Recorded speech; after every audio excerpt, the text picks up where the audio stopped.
আমার রাসূলুল্লাহকে এত সুন্দর দেখতে ছিল। আম্মা আয়েশা সিদ্দিকা রাদিয়াল্লাহু তাআলা আনহা বলে, একদিন দয়ার নবী আমার কোলে মাথা দিয়ে অবস্থা পোশাক শিক্ষকরা আর কি বলা যেতে পারে। তো সেই ক্ষেত্রে যদি এখন একটা পদক্ষেপ নিতে চলেছে, সেটা হচ্ছে যারা ওই ঘটনা মানে প্রতিদিন যেভাবে ভাঙচুর বা ঘটনার সঙ্গে জড়িত তাদেরকে ডেকে ডেকে বা তাদেরকে চিহ্নিতকরণ করে একটা ব্যবস্থা নিচ্ছে, তো শোকস করা এরকম হবে। পুরো সরকারটাকে তো ব্যবস্থা নেওয়া দরকার। জনগণকে সরকারটা দুর্নীতি করেছে বলে ওই দিনগুলো আমাদের দেখতে হয়েছে। কিছু একটা ঘটনা অল্প কিছু ঘটেছে, যেটা ঘটেছে সরকারের জন্য তো হয়েছে। অবৈধ পন্থা অবলম্বন করে যারা যুক্তাক্ষর বানান করতে জানেনি, যারা মেধাযুক্ত নয়, যারা ফেল করেছে তাদেরকে ঢুকিয়েছে। এবং যখন বাতিলের জন্য কোর্ট বারবার করে বলছিলেন যে তারা পৃথকীকরণ সেগ্রিগেশনের কথা বলেছে, কিন্তু রাজ্য সরকার পর্ষদ আপনার এসএসসি ঠিকঠাক তথ্য না দেওয়ার ফলে আজকে সবাই বাতিল হয়েছে। এই দোষ তো রাজ্য সরকারকে সম্পূর্ণরূপে দিতে হবে। আমরা রাজ্য সরকারের কাছে দাবি করছি অবিলম্বে পৃথকীকরণ করে বৈধগুলোকে স্কুলে পাঠানো হোক, অবৈধগুলোকে স্কুল থেকে বার করা হোক। আর একটা সুপ্রিম কোর্টের কাছ থেকে আজকেই এখন মামলা একটা ছিল, যেটা হচ্ছে যারা অযোগ্য, যারা একদম চাকরিতে বসতে মানে পরীক্ষাতেই বসতে পারবে না, তো একটা 3টে গ্রেড করা হয়েছিল। তার মধ্যে যারা র্যাঙ্ক করতে গেছে বা যারা সাদা খাতা জমা দেয়নি, তাদের ক্ষেত্রেও সেটা আজকে মামলা তারা করেছিলেন। সুপ্রিম কোর্ট পরিষ্কার বলে দিয়েছে তারা কিন্তু আর বসতে পারবে না কোনো রকমভাবেই। এটা নিয়ে কি বলবেন? তখন যারা অন্যায় অবৈধ পন্থা অবলম্বন করে গিয়েছে তাদের জন্য এটা শাস্তি। কেন অবৈধ পন্থা অবলম্বন করে যাব? বৈধ পন্থা অবলম্বন করব কেন? টাকা পয়সা বা এগুলো কেন করব? আমার মেধা থাকলে আমি পাবো, আমার পরিবর্তে অন্য কারো মেধা থাকলে সে পাবে। কিন্তু দুর্ভাগ্য আমাদের রাজ্যে মেধার কোনো গুরুত্ব দেওয়া হচ্ছে না। যার যত সুপারিশ, যার যত টাকার ব্যান্ডিল মোটা হবে তাকে আগে পৌঁছে দিচ্ছে। এবার সহ্য করুক। অলরেডি যেটা সামনে এসে পাক গুপ্তচর যে জ্যোতি মালহোত্রা, এই যে সামনে যখন এসে কলকাতা তিনি ঘুরে গেছেন, সেই জায়গায় সোমবার দিন দেখা গেল যে একদম হাই জোন যেটা বলা হয় কলকাতা, ড্রোন উড়ে গেল এবং সেই নিয়ে কলকাতা পর্যন্ত চিন্তিত অবস্থার মধ্যে এখন আছে। এই যে সোমবারের দিন ড্রোন উড়ল রাতের বেলা, সেক্ষেত্রে কতটা নিরাপদ বলে মনে করছেন এই বিষয়টা তারা দেখুন, আমার যতটুকু জানা আছে এইসব জায়গাতে সেন্সিটিভ জোন, বিশেষ করে আমাদের কলকাতাতে ইস্ট জোনের আর্মিদের একটা হেডকোয়ার্টার এখানে।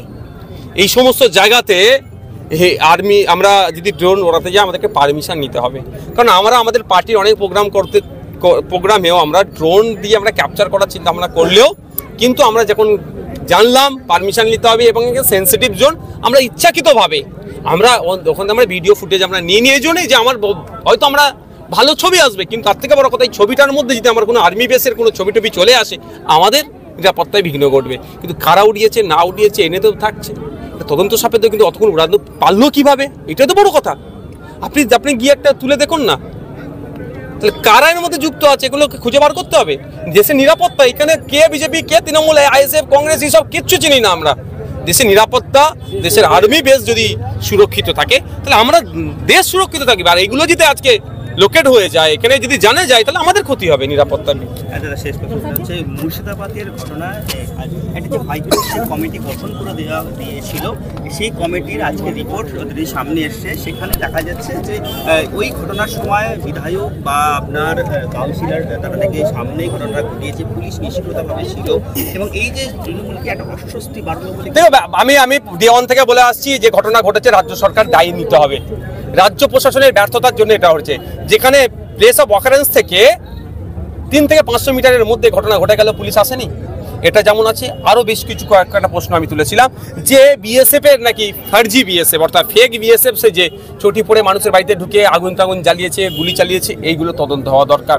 তবে আমি বলবো এটা বিচার বিভাগীয় তদন্ত হোক, যে বা যারা যে ধরনেরই জনপ্রতিনিধি হোক না কেন, শান্ত এলাকাকে যারা অশান্তি করার চেষ্টা করবে সে না ছাড় পায়।